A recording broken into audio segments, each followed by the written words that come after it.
dengan aku, Innova Melisa. Hari ini aku mau unboxing alat masak yang kece banget.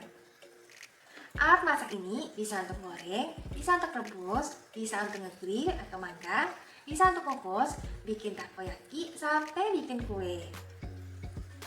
Nama alat ini adalah multifunction cooker 5 in 1. Kayak apa sih alatnya? Yuk langsung aja kita buka dan kita coba. Berikut kemasannya ya teman-teman. Produk ini adalah produk dari RB Elektronik yang pastinya mantap kualitasnya. Kemasannya sangat aman. Bagian luar dari kardus yang tebal, terus bagian dalam ada gabus-gabus yang melindungi alat ini. Ada buku panduan, ada kartu garansi. Kita dapat beberapa pen untuk menunjang fungsinya. Ini gabusnya ya teman-teman, bisa lihat tebal banget, gede banget untuk melindungi alat di dalamnya. Dengan adanya gabus ini, alat tetap aman ketika ada hentakan. Terus selain itu, alatnya juga dibungkus plastik satu persatu untuk melindungi dari lembab dan air. Ini pen takoyaki, ini pen untuk kukus, yang ini untuk goreng dan untuk rebus. Yang ini untuk bikin kue dan aneka cemilan. Yang bagian bawahnya ini adalah kompornya. Pakai tenaga listrik, jadi ini ada kabelnya. Kabelnya nanti dicolokin ke sini dan disambungkan ke listrik. Kita juga dapat tutup, tutupnya belum dirakit, tapi rakitnya gampang kok, cuma pakai drag kembang aja disambung kayak gini. Terus dikencengin. Udah. Nah, kelengkapan yang kita dapat seperti ini, ada 5 pen, tutup dan kompornya. Kita bersihin pakai gabus yang kuning aja karena ini lapisannya anti lengket. Jadi kalaupun ada kotorannya nempel, tinggal direndam aja di air, digosok pakai spons, udah copot, gampang banget. Semua pen dan tutup bisa dicuci, tapi kompor dan kabel jangan ya. Untuk coba kukusan, aku bikin dimsum ya teman-teman. Semua bahan udah aku siapin. Resep aku tulis di deskripsi video ini. Semuanya aku halusin, terus aku campur rata kayak gini. Terus aku bulat-bulat dan aku bungkus pakai kulit pangsit, kemudian dirapikan. Aku rapiinnya pakai tangan aja, terus ditempelnya pakai putih telur ya. Karena di sini susah cari telur kepiting, untuk oren-orennya aku pakai wortel. Aku parut seperti ini dan taruh di atas dimsumnya. Oke, sekarang aku siapin kukusannya. Aku pakai pan untuk rebus, ditaruh di atas kompornya seperti ini. Kemudian aku pasang kukusannya. Jangan sampai kebalik ya, dipasang seperti ini. Kemudian masukin air. Nggak perlu sampai benar-benar nyentuh kukusannya. Sisain kurang lebih 1 cm. Colok listriknya. Pasang tutupnya, kemudian kita set panas dan juga waktunya. Jadi alat ini bisa diset tingkat panasnya kompor dan juga lama waktunya bekerja. Kalau sudah mendidih airnya, dimsumnya aku taruh di sini. Untuk masak dimsum, aku pakai panas nomor 3. Kemudian aku set waktunya 30 menit. Tapi ini tergantung selera sih ya, tingkat kematangan dan juga ukuran dari dimsum. Kalau ukurannya kayak aku, 30 menit itu udah matang merata sampai ke dalam. Hasilnya empuk banget.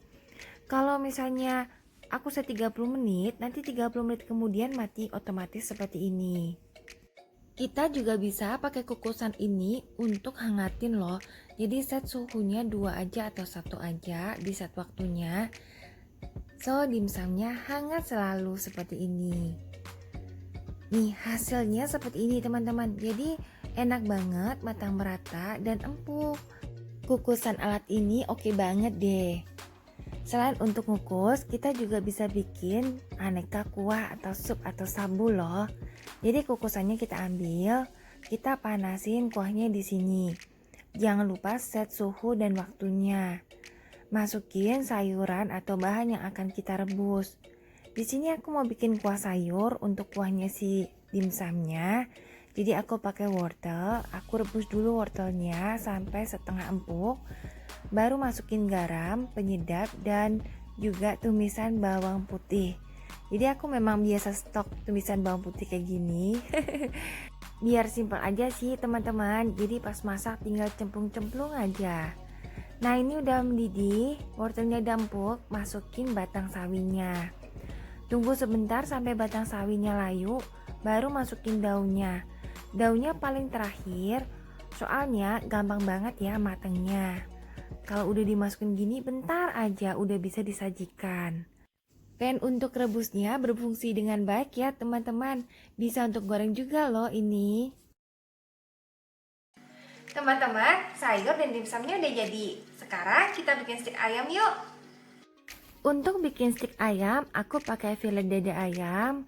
Aku kasih garam, kemudian kasih kaldu bubuk, kasih saus tiram, kemudian aku kasih saus Inggris, dan aku kasih merica bubuk sedikit aja. Semuanya aku ratain. Depan belakang dari dagingnya harus kena ya. Terus aku lebih senang kalau dibiarin dulu di chiller 1 malam supaya bumbunya benar-benar meresap teman-teman. Untuk set alat grillnya gampang kok. Kita pasang pen grillnya di atas kompor. Pastikan permukaannya kering ya teman-teman. Jangan sampai basah pada saat taruh di atas kompor. Tutup tutupnya, biarin dia panas dulu sebelum taruh stik ayamnya. Sama seperti tadi, kita bisa set suhunya dan waktu pemanasan dari kompor. Tinggal di set aja. Kalau teman-teman suka yang ada tandanya gitu, mesti dipanasin panas banget, baru ditaruh ya ayamnya. Kalau suka yang mulus, taruh pada saat belum terlalu panas. Dan boleh dikasih kuah sedikit atau dikasih margarin dikit. Tingkat kematangan dari stik tergantung selera ya teman-teman. Ada yang suka matang banget, ada yang suka agak setengah mateng. Yang utama sih mesti dibalik ya supaya nanti warnanya cantik, dua sisi tuh warnanya sama gitu. Pennya ini anti lengket, jadi boleh pakai margarin atau lemak boleh enggak ya. Stik ayamnya udah jadi teman-teman. Enak, matang merata, dan simple banget. Sekarang yuk kita coba bikin cookies. Pertama aku siapin biangnya dulu. Tepung, kemudian ragi instan dan air hangat. Aduk rata, biarin 10 menit sampai dia berbuih. Kalau udah berbuih, siapin gula dan telur. Berbuih gitu ya. Terus gula dan telurnya ini aku kocok sampai ngembang dan rata. Sambil dikocok, masukin tepung dan santannya sedikit demi sedikit. Masukin juga biangnya ya teman-teman. Kocok kembali sampai rata. Masukkan minyaknya, aduk dengan spatula sampai merata. Diamkan adonan sampai 1 jam ya. 1 jam kemudian saatnya kita coba pan kue ini. Taruh pan kuenya di atas kompor. Panaskan dengan suhu nomor 3. Biarkan selama 10 menit. Sementara itu kita aduk adonannya supaya gasnya pada keluar. Adonannya akan jadi seperti ini, berbuih-buih. Jadi kita perlu aduk supaya nanti cookiesnya mulus, nggak lubang-lubang. Setelah diaduk kayak gini, pennya ini udah 10 menit, udah panas. Kasih margarin.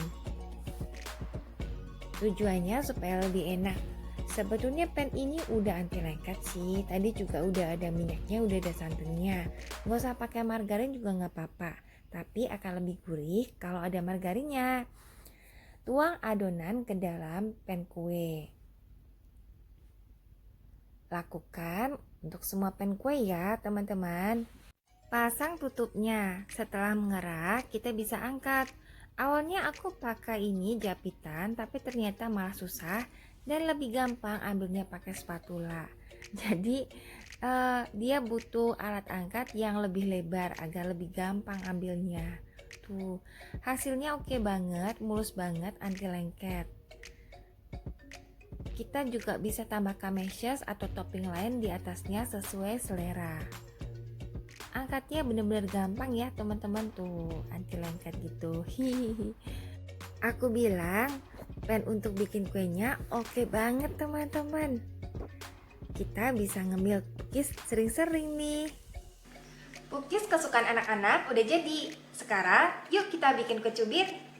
Pertama, kita siapin dulu adonannya ya. Bahan-bahan aku tulis di deskripsi video ini ya teman-teman. Kocok gula, telur, dan rasa stroberi sampai rata. Masukin tepung dan susu secara bertahap. Rata baru masukin margarin cairnya. Nah, saatnya kita coba pan untuk takoyaki ini untuk bikin kue cubit. Taruh pannya di atas kompor. Terus pannya kita panasin. Pakai suhu nomor 3. Kalau udah panas, baru kita masukin adonannya. Jangan lupa olesin dulu dengan margarin. Agak mirip sebetulnya sama bikin cookies ya, tapi kalau ini kue cubit.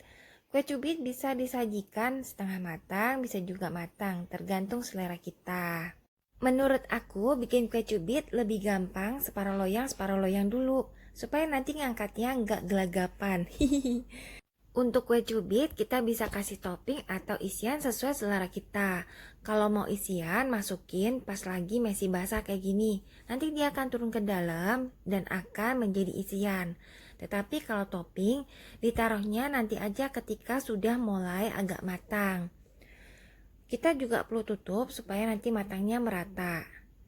Nah, kalau udah basah-basah kayak gini, sudah setengah matang, boleh dikasih topping untuk ada di atas ya toppingnya, nggak tenggelam.